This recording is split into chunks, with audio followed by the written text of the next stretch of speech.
ខ្ញុំបាទសំនៀងសូមគោរពនឹងជម្រាបសួរប្រិយមិត្តទូរទស្សនិកជនជាទីគោរពនិងជាទីមេត្រីសូមស្វាគមន៍ទូរទស្សនិកជនជាបន្តទៅនេះសូមលោកអ្នកតាមដានទស្សនាព័ត៌មានអន្តរជាតិសំខាន់ពី BTV Top Story ព័ត៌មានសំខាន់នាពេលថ្ងៃត្រង់សម្រាប់វេលានេះថ្ងៃទី5ខែកុម្ភៈឆ្នាំ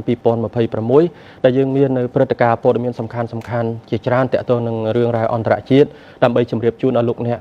មេតិការសំខាន់ថ្ងៃនេះគឺយើងមានដូចជាបញ្ហាអ៊ីរ៉ង់ដែលមានការវិវត្តជាបន្តបន្ទាប់ក្នុងភាពតានតឹងជាមួយអាមេរិកបញ្ហានៅហ្គាហ្សាការវាយប្រហារនៅតែបន្តកើតមានពីអ៊ីស្រាអែលទោះបីបត់ជប់បាញ់ឈានដល់ដំណាក់កាលទី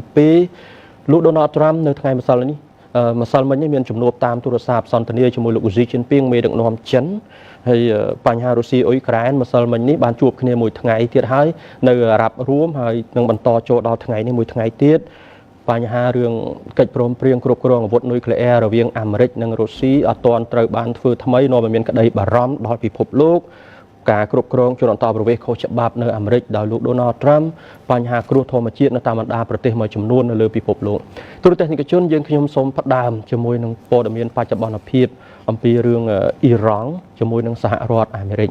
ជាក់ស្ដែងគឺទាំងអ៊ីរ៉ង់និងសហរដ្ឋអាមេរិកគឺបានព្រមព្រៀងគ្នារួចហើយថានឹងត្រូវជួបពិភាក្សាក្នុងកម្រិតមន្ត្រីតំណាងប្រទេសដែលត្រូវទៅជួបគ្នានៅក្នុងឥឡូវនេះបដូរទៅជួបគ្នានៅអូម៉ង់ដំបូងឡើយថាជួបគ្នានៅក្នុងប្រទេសទួរគីនៅថ្ងៃសុក្រនៃសប្តាហ៍នេះប៉ុន្តែឥឡូវនេះបដូរទៅជួបគ្នានៅអូម៉ង់រឿងការត្រូវជួបគ្នានេះអត់មានការប្រែប្រួលទេដោយយោងតាមការលើកឡើងទាំងខាងភាគីអ៊ីរ៉ង់និងខាងសហរដ្ឋអាមេរិកគឺជំនួបនៅតែត្រូវធ្វើឡើងដដែលទេប៉ុន្តែនៅមានរឿងរ៉ាវចម្រូងចម្រាសខ្លះអំពីរបៀបវារៈដោយសារតែអ៊ីរ៉ង់ចង់ឲ្យសហរដ្ឋអាមេរិកលើកយកតែបញ្ហាកម្មវិធីនុយក្លេអ៊ែររបស់អ៊ីរ៉ង់មកចរចាតែប៉ុណ្ណោះគឺសំដៅទៅលើការចម្រាញ់សារធាតុអ៊ុយរ៉ានីញ៉ូមប៉ុន្តែសហរដ្ឋអាមេរិកចង់និយាយបន្ថែមពីចំណុចធំទៀតក្នុងនោះចំណុចទី2គឺចង់និយាយអំពីការអភិវឌ្ឍនៅប្រភេទ missile ballistic របស់អ៊ីរ៉ង់ហើយទី3គឺចង់ឲ្យអ៊ីរ៉ង់បញ្ឈប់ការគ្រប់គ្រងចំពោះក្រុមសកម្មប្រយុទ្ធដែលជាខ្សែបណ្ដាញរបស់ខ្លួននៅតាមបណ្ដាប្រទេសជាច្រើនទៀតនៅក្នុងតំបន់មជ្ឈិមបូព៌ាតែអ៊ីរ៉ង់ចង់ឲ្យសហរដ្ឋអាមេរិកលើកយកតែរឿងកម្មវិធីនុយក្លេអ៊ែរមកនិយាយមួយបានហើយទោះបីជានៅមានការខ្វែងគំនិតគ្នាត្រង់ចំណុចនេះប៉ុន្តែភាគីទាំងពីរនៅតែបន្តការបដិញ្ញាចិត្តថានឹងត្រូវជួបនិយាយគ្នានៅក្នុងប្រទេសអូម៉ង់នៅថ្ងៃសុក្រនៃសប្តាហ៍នេះហើយបច្ចុប្បន្នភាពតានតឹងនៅតែមាននៅឡើយទេដោយសារតែវត្តមានកងទ័ពជើងទឹកនិងយុទ្ធឧបករណ៍ទំនើបជាច្រើនរបស់សហរដ្ឋអាមេរិកនៅតែមានវត្តមាននៅក្នុងតំបន់សមុទ្រនៃមជ្ឈិមបូព៌ានៅឡើយប្រធានាធិបតី Donald Trump របស់សហរដ្ឋអាមេរិកចូលមកដល់ថ្ងៃម្សិលមិញនេះបាននិយាយថាមេដឹកនាំកំពូលអ៊ីរ៉ង់លោក Ayatollah Ali Khamenei គួរតែមានក្តីបារម្ភអំពីការបង្កើនសកម្មភាពយោធាអាមេរិកនៅក្នុងតំបន់ហើយបានបង្ហើបពីការវាយប្រហារជុំថ្មីផងដែរប្រសិនបើអ៊ីរ៉ង់ព្យាយាមចាប់ផ្ដើមកម្មវិធីនុយក្លេអ៊ែររបស់ខ្លួនឡើងវិញលោក Donald Trump បាននិយាយអំពីលោក Ayatollah Ali Khamenei នៅក្នុងអំឡុងពេលមានកិច្ចសម្ភាសជាមួយនឹងទូរទស្សន៍ NBC News ថាលោកចង់និយាយថាមេដឹកនាំកំពូលអ៊ីរ៉ង់គួរតែបារម្ភខ្លាំងបំផុតរឿងនេះលោកត្រាំបានប្រើសង្គ្រាមវោហារសាស្ត្រជាមួយលោក Khamenei អស់រយៈពេលច្រើនសប្តាហ៍មកហើយបានគម្រាមចាត់វិធានការយោធាជាការឆ្លើយតបទៅនឹងការបង្ក្រាបដោយហិង្សាលើក្រុមបាតកោដែលរដ្ឋាភិបាលអ៊ីរ៉ង់ត្រូវបានចាត់ប្រកាន់ថាបានសម្លាប់មនុស្សរាប់ពាន់នាក់លោកក៏បាននិយាយម្ដងទៀតអំពីកងនាវាចម្បាំងដែលលោកបានដាក់ពង្រាយទៅកាន់តំបន់នោះផងដែរ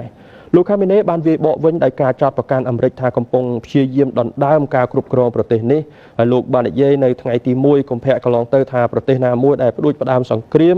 ជាមួយអ៊ីរ៉ង់នឹងប្រឈមការវាយប្រហារដ៏ម៉ឺងម៉ាត់ហើយបានប្រមានថាចំនួនជាមួយអាមេរិកនឹងក្លាយជាសង្គ្រាមនៅក្នុងតំបន់តែម្ដងលោក Steve Witkoff បេសកជនពិសេសអាមេរិកត្រូវបានគេរំពឹងថានឹងត្រូវជួបជាមួយនឹងរដ្ឋមន្ត្រីការបរទេសអ៊ីរ៉ង់លោក Abbas Araghchi នៅថ្ងៃសុក្រនៃសប្តាហ៍នេះដើម្បីពិភាក្សាដោយផ្ទាល់ដែលអាចផ្ដោតលើមូលដ្ឋានគ្រឹះនៃកិច្ចព្រមព្រៀងរវាងប្រទេសទាំងពីរលោក Donald Trump បានប្រាប់ក្រុមអ្នកសារព័ត៌មាននៅសប្តាហ៍នេះថាលោកចង់សម្រេចបាននូវកិច្ចព្រមព្រៀងជាមួយទីក្រុងតេហ៍រ៉ង់លោកបាននិយាយនៅថ្ងៃ2កុម្ភៈថាប្រសិនបើភាគីទាំងពីរមិនអាចរកបានកិច្ចព្រមព្រៀងបញ្ឈប់ការផលិតអាវុធនុយក្លេអ៊ែរទេប្រហែលជារឿងអាក្រក់ជាច្រើននឹងត្រូវកើតឡើងហើយ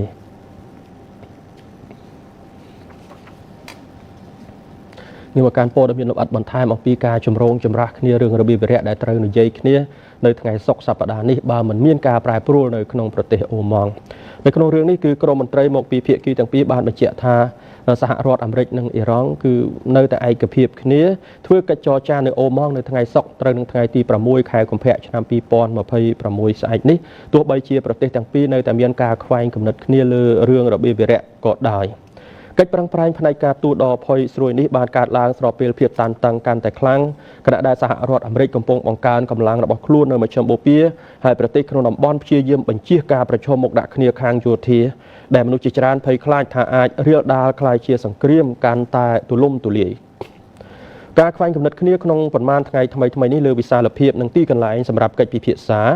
បានបង្កើនការសង្ស័យថាតើកិច្ចប្រជុំនេះនឹងកើតឡើងដែរឬទេការដែលពុំមានកិច្ចចរចាបង្ហាញពីលទ្ធភាពខ្ពស់ដែលលោកប្រធានាធិបតីអាមេរិកដូណាល់ត្រាំអាចនឹងអនុវត្តការគម្រាមកំហែងរបស់លោកក្នុងការវាយប្រហារលើអ៊ីរ៉ង់ដោយសារលោកបានគម្រាមប្រើសកម្មភាពយោធាម្ដងហើយម្ដងទៀតប្រសិនបើពុំមានកិច្ចព្រមព្រៀងណាមួយទេនោះនៅពេលត្រូវបានអ្នកសារព័ត៌មានសាកសួរកាលពីថ្ងៃពុធថាតើមេដឹកនាំកម្ពុជាអ៊ីរ៉ង់អាយ៉ាតូឡាលីខាមីណេគួរព្រួយបារម្ភដែរឬទេលោកដូណាល់ត្រាំបានប្រាប់ទូរទស្សន៍ NBC ថាលោកខាមីណេគួរតែបារម្ភហើយបារម្ភខ្លាំងទៀតផងលោកបន្ថែមថាអ៊ីរ៉ង់កំពុងចរចាជាមួយអាមេរិកប៉ុន្តែលោកមិនបានលំអិតច្រើនទេបន្ទាប់ពីការថាអធិប្បាយលោកដូណាល់ត្រាំក្រមមន្ត្រីអាមេរិកនិងអ៊ីរ៉ង់បាននិយាយថាភាគីទាំងពីរបានព្រមព្រៀងគ្នាផ្លាស់ប្ដូរទីតាំងចរចាទៅកាន់រដ្ឋធានី Muscat របស់ប្រទេសអូម៉ង់បន្ទាប់ពីដំបូងឡើយនោះថាជួបគ្នានៅអ៊ីស្តង់ប៊ុលទួរគី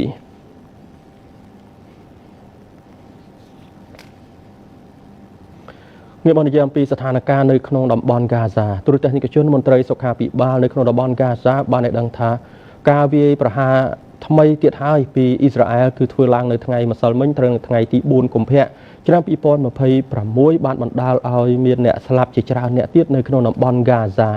ការវាយប្រហារនេះកើតឡើងដោយធ្វើឡើងតាមផ្លូវអាកាសហើយវាកើតឡើងស្របពេលដែលការសម្របសម្រួលឬហៅថាផែនការសន្តិភាពគាំទ្រដោយលោកដូណាល់ត្រាំបានឈានមកដល់ការអនុវត្តដំណាក់កាលទី2ទៅហើយជារួមចាប់តាំងពីមានការអនុវត្តដំណាក់កាលទី1តាំងពីថ្ងៃទី10ខែតុលាឆ្នាំ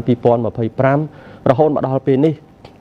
អ៊ីស្រាអែលបានទទួលរងការចោទប្រកាន់ថាបានបន្តធ្វើការវាយប្រហារជារឿយៗជាការរំលោភបំពានទៅលើបទជបាញ់ដែលបានព្រមព្រៀងគ្នាប៉ុន្តែខាងអ៊ីស្រាអែលក៏បានចោទប្រកាន់ទៅខាង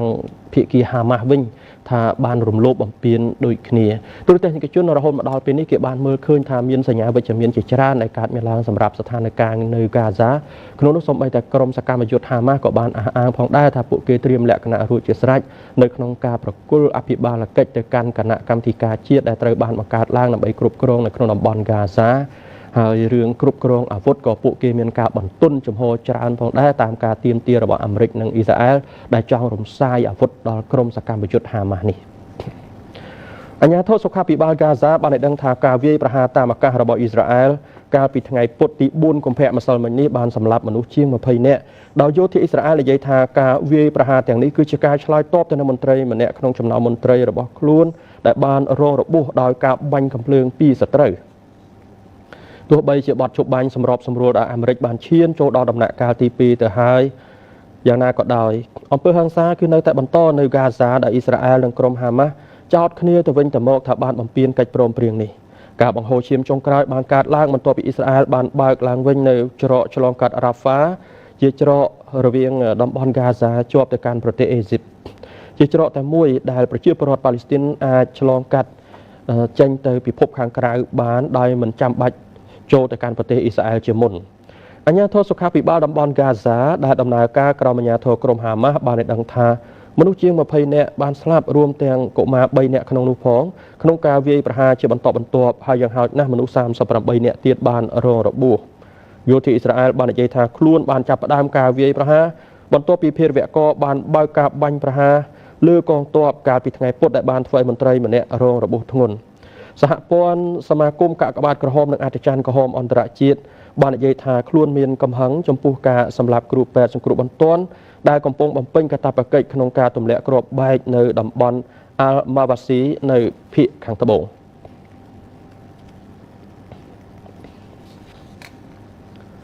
ទូរទស្សនិកជនងាកមកកាន់ព័ត៌មានអំពីជំនួបសន្ទនាតាមទូរស័ព្ទរវាងប្រមុខដឹកនាំកម្ពុជានៃសាធារណរដ្ឋប្រជាមានិតចិន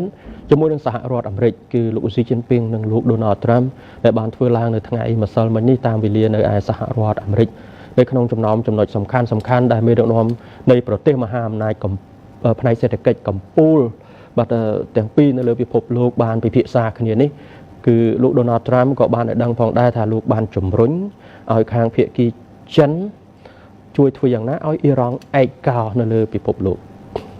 ប្រធានាធិបតីដូណាល់ត្រាំរបស់សហរដ្ឋអាមេរិកបាននិយាយនៅថ្ងៃ4កុម្ភៈម្សិលមិញថាលោកនិងលោកស៊ីជីនពីងបានពិភាក្សាអំពីស្ថានភាពនៅអ៊ីរ៉ង់ក្នុងជំនួបតាមទូរស័ព្ទដែលកើតឡើងគណៈរដ្ឋបាលអាមេរិកជំរុញឲ្យចិននិងប្រទេសដទៃទៀតធ្វើឲ្យទីក្រុងតេអ៊ីរ៉ង់ឯកោលោកត្រាំនិយាយថាលោកមានជំនួបតាមទូរស័ព្ទដ៏ល្អឥតខ្ចោះរយៈពេលយូរនិងមានភាពហ្មត់ចត់ជាមួយលោកស៊ីមុនពេលដំណើរទស្សនកិច្ចផ្លូវការទៅកាន់ទីក្រុងប៉េកាំងនាពេលខាងមុខនេះប្រធានាធិបតីសហរដ្ឋអាមេរិករូបនេះបានឲ្យដឹងថាលោកទាំងពីរបានពិភាក្សាអំពីពាណិជ្ជកម្មយោធាដំណើរទស្សនកិច្ចខែមេសាដែលលោកនឹងទៅកាន់ប្រទេសចិនដោយលោកទន្ទឹងរង់ចាំយ៉ាងខ្លាំងបញ្ហាតៃវ៉ាន់សង្គ្រាមរុស្ស៊ីអ៊ុយក្រែនស្ថានភាពបច្ចុប្បន្នជាមួយអ៊ីរ៉ង់ការទិញប្រេងឧស្ម័នដោយប្រទេសចិនពីអាមេរិកនិងបញ្ហាផ្សេងទៀតលោកដូណាល់ត្រាំបានឲ្យដឹងថាចិនកំពុងពិចារណាលើការទិញផលិតផលកសិកម្មបន្ថែមរបស់សហរដ្ឋអាមេរិកក៏ដូចជាការដឹកជញ្ជូនម៉ាស៊ីនយន្តហោះដែលកំពុងរងចាំលោកបាននិយាយលើបណ្ដាញទំនាក់ទំនងសង្គម True Social របស់លោកថាទំនាក់ទំនងជាមួយចិននិងទំនាក់ទំនងផ្ទាល់ខ្លួនរបស់លោកជាមួយលោកស៊ីដំណើរការរលូនល្អហើយលោកទាំងពីរដឹងថាវាសំខាន់ប៉ុណ្ណាក្នុងការរក្សាមិត្តភាពនេះឲ្យគង់វង្សលោកជឿជាក់ថានឹងមានលទ្ធផលវិជ្ជមានច្រើនដែលសម្រេចបានក្នុងរយៈពេល3ឆ្នាំខាងមុខនៃអាណត្តិប្រធានាធិបតីរបស់លោកតាក់ទងនឹងលោកប្រធានាធិបតីស៊ីនិងសាធារណរដ្ឋប្រជាមានិតចិន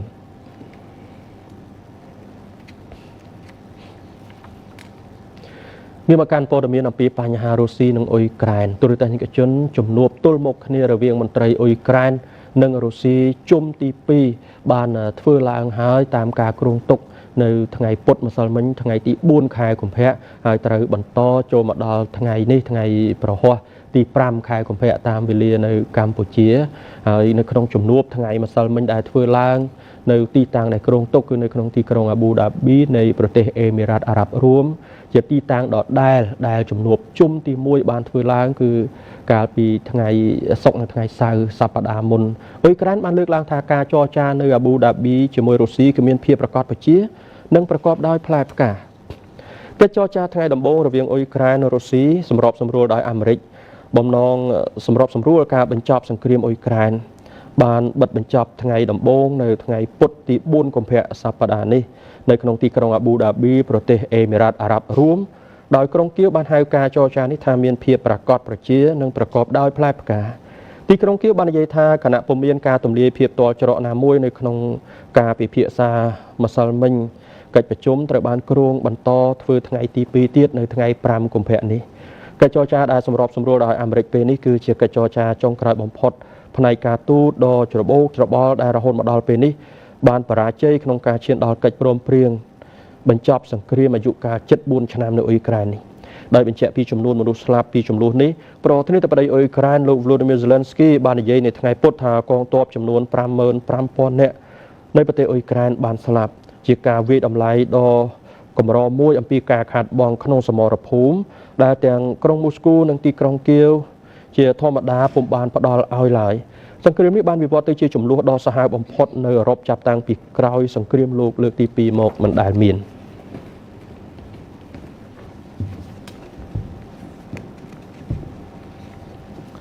ក្រោយមានជំនួបចរចាត្រីភាគីត្រូវបានធ្វើឡើងជាថ្មីទៀតនៅអាប៊ូដាប៊ីប្រទេសអេមីរ៉ាតអារ៉ាប់រួមនៅថ្ងៃពុធម្សិលមិញនេះគឺជំនួបជុំទី2ឲ្យធ្វើឡើងបានមួយថ្ងៃបើទោះបីជាការចរចានៅតែបន្តថាត្រូវឈានដល់ថ្ងៃទី5ខែកុម្ភៈថ្ងៃនេះមួយថ្ងៃទៀតក៏ពិតមែនប៉ុន្តែគេនៅតែបានមើលឃើញថារុស្ស៊ីនៅតែបន្តការវាយប្រហារយ៉ាងសន្ធាប់លើអ៊ុយក្រែននៅឡើយទេប៉ុន្តែប៉ុណ្ណោះលោក Dmitry Peskov អ្នកនាំពាក្យវិមានខ្លឹមឡើងរុស្ស៊ីថែមទាំងអះអាងថារុស្ស៊ីនឹងបន្តធ្វើសង្គ្រាមនៅអ៊ុយក្រែនរហូតដល់អ៊ុយក្រែនចុះចាញ់រុស្ស៊ីបានព្រមានទៅកាន់អ៊ុយក្រែនថាខ្លួននឹងមិនបញ្ឈប់ការប្រយុទ្ធនៅសមរភូមិទេរហូតដល់ក្រុងគៀវ ធ្វើអ្វីដែលវាមានកម្លាំងចាត់ទុកថាជាការសម្រេចចិត្តត្រឹមត្រូវដើម្បីបញ្ចប់ចំនួនគណៈថ្ងៃដំបូងនៃការចរចាត្រីភាគីគឺរុស្ស៊ីហើយនិងអ៊ុយក្រែនហើយសម្របសម្រួលអាមេរិកទើបតែបានបញ្ចប់ថ្ងៃទី1របស់ខ្លួននៅថ្ងៃពុធទី4កុម្ភៈម្សិលមិញនេះកិច្ចប្រជុំត្រីភាគីរយៈពេល2ថ្ងៃធ្វើឡើងនៅអាប៊ូដាប៊ីហើយគ្រោងនឹងបន្តនៅថ្ងៃប្រហោះ5កុម្ភៈនេះក្រោមការចរចាដែលសម្របសម្រួលដោយអាមេរិកដើម្បីស្វែងរកទីបញ្ចប់ឲ្យចំនួនដ៏បង្ហូរឈាមជិត4ឆ្នាំមកនេះទោះបីជាមានរបាយការណ៍ថាការពិភាក្សាមានលក្ខណៈស្ថាបនាក៏ដោយក៏ប៉ុន្តែអ្នកនាំពាក្យវិមានកម្លាំងលោក Dmitry Peskov បានផ្ដល់សញ្ញាថាកងទ័ពរុស្ស៊ីនឹងបន្តប្រយុទ្ធរហូតដល់ក្រុងគៀវចុះចាញ់ក្នុងសន្និសីទសារព័ត៌មាននៅមូស្គូលោក Peskov បាននិយាយថាទ្វារឆ្ពោះទៅរកការដោះស្រាយដោយសន្តិវិធីនៃស្ថានភាពអ៊ុយក្រែននៅតែបើកចំហប៉ុន្តែបានបន្ថែមនៅការព្រមានថារុស្ស៊ីនឹងបន្តប្រតិបត្តិការយោធាពិសេសរបស់ខ្លួនរហូតដល់ការសម្រេចចិត្តសមស្របត្រូវបានធ្វើឡើងដោយក្រុងគៀវ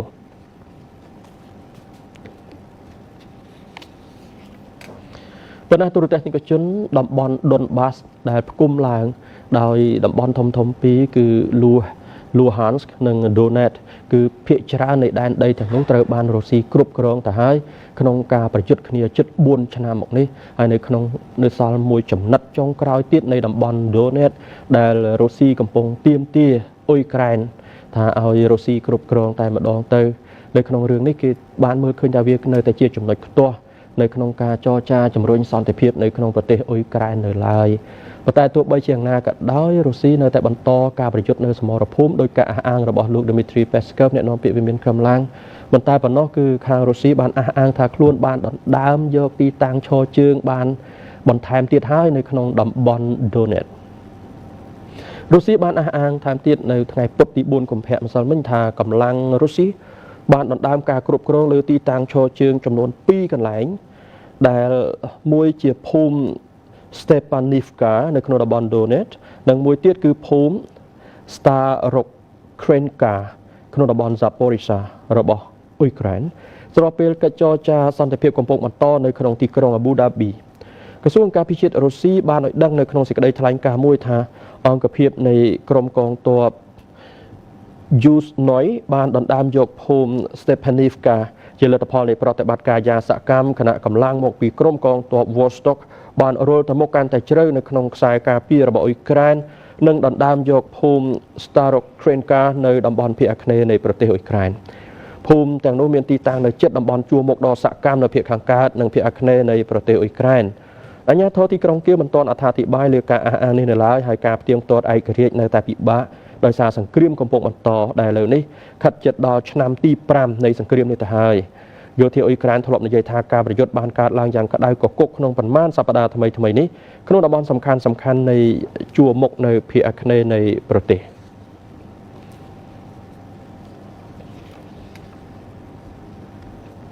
ទូរទស្សនិកជនយើងត្រឡប់មកកាន់ព័ត៌មានបន្ថែមទៀតជុំវិញជំនួបពិភាក្សាតាមទូរស័ព្ទរវាងប្រមុខដឹកនាំកម្ពុជានៃប្រទេសមហាអំណាចសេដ្ឋកិច្ចទាំងពីរប្រទេសរបស់ពិភពលោកគឺចិននិងអាមេរិកជំនួបលោកស៊ីនិងលោកដូណាល់ត្រាំតាមទូរស័ព្ទម្សិលមិញដែលមុននេះគឺលោកត្រាំបានបង្ហើបអំពីការនិយាយអំពីរឿងអ៊ីរ៉ង់ដែលជំរុញធ្វើឲ្យចិនចង់ជំរុញឲ្យចិនធ្វើឲ្យអ៊ីរ៉ង់ឯកោឥឡូវនេះលោកត្រាំក៏បានបង្ហើបទៀតថាការសន្ទនានេះក៏ថែមទៅលើរឿងកោះតៃវ៉ាន់បញ្ហាការជួយទិញដល់កសិផលរបស់សហរដ្ឋអាមេរិកផងដែរប្រធានាធិបតីអាមេរិកលោកដូណាល់ត្រាំបាននិយាយបន្ទាប់ពីអ្វីដែលលោកចាត់ទុកថាជាការសន្ទនាប្រកបទៅដោយភាពវិជ្ជមានខ្លាំងជាមួយលោកស៊ីជីនពីងមេដឹកនាំចិនកាលពីថ្ងៃពុធ4កុម្ភៈម្សិលមិញទោះបីជាក្រុងប៉េកាំងបានព្រមានទីក្រុងវ៉ាស៊ីនតោនអំពីការលក់អាវុធឲ្យកោះតៃវ៉ាន់ក៏ដោយក្នុងកាយវិការសុឆន្ទៈរយៈពេល2ខែមុនពេលដំណើរទស្សនកិច្ចរបស់លោកដូណាល់ត្រាំទៅកាន់ក្រុងប៉េកាំងដែលត្រូវបានរំពឹងទុកនៅខែមេសាលោកត្រាំបាននិយាយថាលោកស៊ីនឹងពិចារណាដំឡើងការទិញសណ្តែកសៀងពីអាមេរិកដល់20លានតោនក្នុងរដូវកាលបច្ចុប្បន្នហើយឡើងពី12លានតោនកាលពីពេលមុនប៉ុន្មានមកបន្ទាប់ពីជំនួបតាមប្រព័ន្ធអ៊ីនធឺណិតរបស់លោកស៊ីជាមួយប្រធានាធិបតីរុស្ស៊ី Vladimir Putin លោកស៊ីនិងលោកត្រាំបានពិភាក្សាគ្នាអំពីកោះតៃវ៉ាន់និងបញ្ហាពាណិជ្ជកម្មនិងបញ្ហាសន្តិសុខជាច្រើនទៀតដែលនៅតែជាប្រភពនៃភាពតានតឹងរវាងប្រទេសដែលមានសេដ្ឋកិច្ចធំបំផុតទាំងពីររបស់ពិភពលោក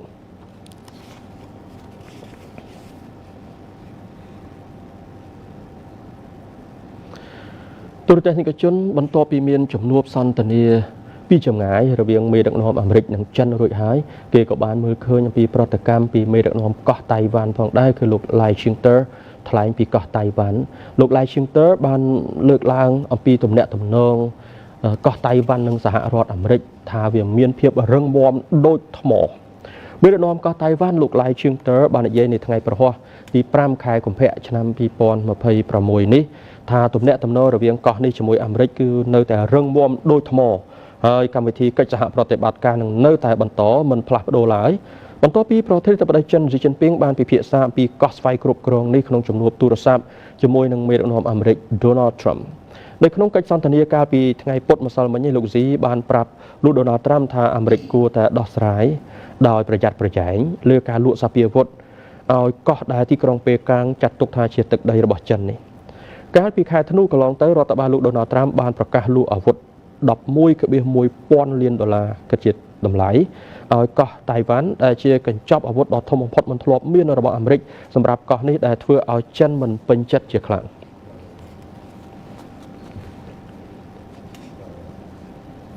ទូរទស្សនិកជនដើម្បីលោកអ្នកទទួលបានព័ត៌មានកាន់តែពិស្ដារបន្ថែមទៀតអំពី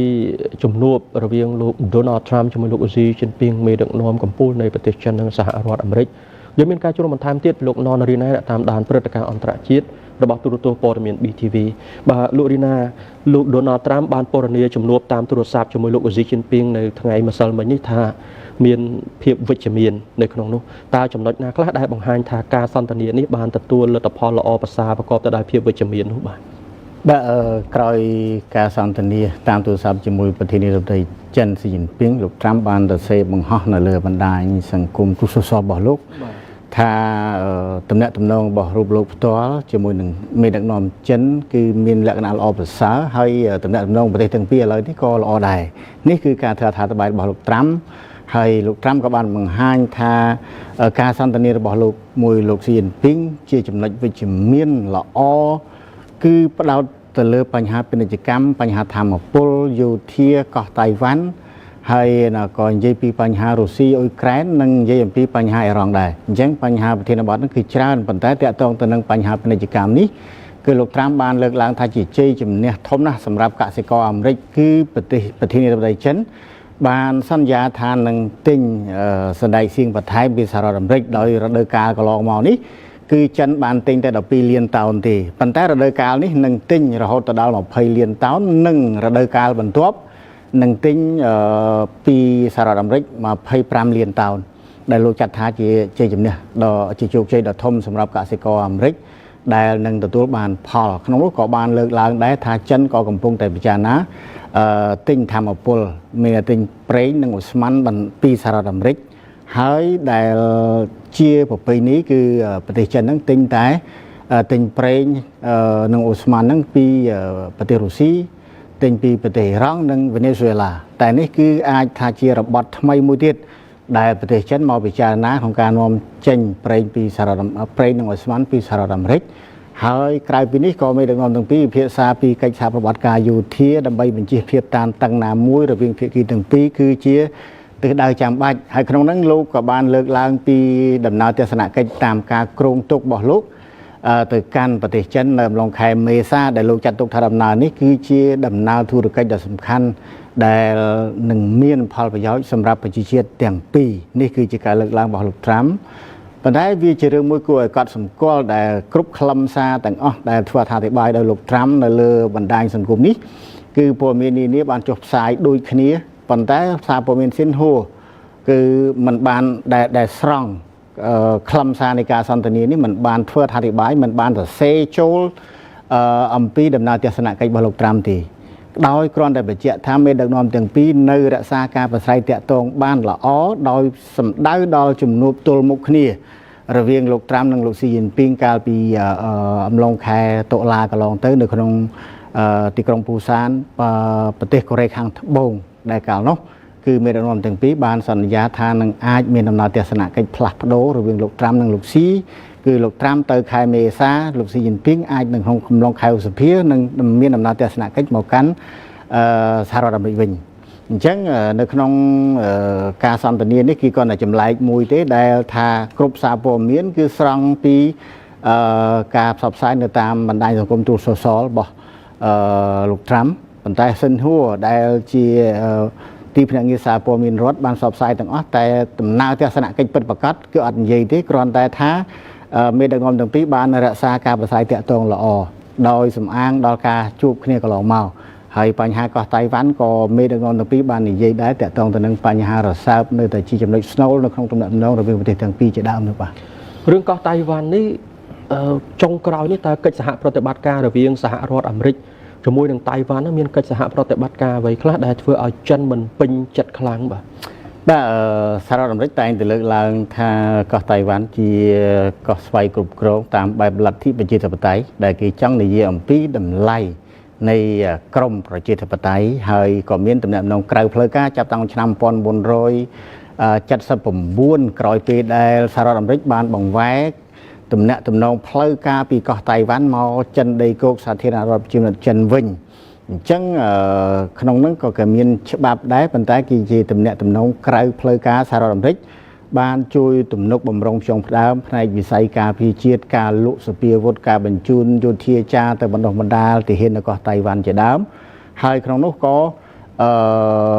សហរដ្ឋអាមេរិកក៏លើកឡើងដែរពីទំនាក់ទំនងនេះក្រៅផ្លូវការប៉ុន្តែគ្រាន់តែការកិច្ចសហប្រតិបត្តិការលើវិស័យបច្ចេកវិទ្យាលើវិស័យពាណិជ្ជកម្ម